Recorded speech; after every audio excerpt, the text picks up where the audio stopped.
بسم اللہ الرحمن الرحیم۔ السلام علیکم ورحمۃ اللہ وبرکاتہ۔ تنگ دستی سے نجات کے لیے وظیفہ۔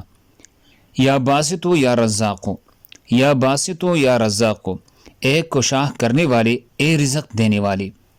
اگر کوئی یہ چاہے کہ اس کے گھر میں مفلسی اور بیماری نہ آئے اور وہ مخلوق میں کسی کا محتاج نہ رہے، تو اسے چاہیے کہ وہ نماز فجر ادا کرنے سے پہلے 380 مرتبہ اس وظیفہ کو پڑھ کر اپنے گھر کے چاروں کونوں میں پھونک مارے۔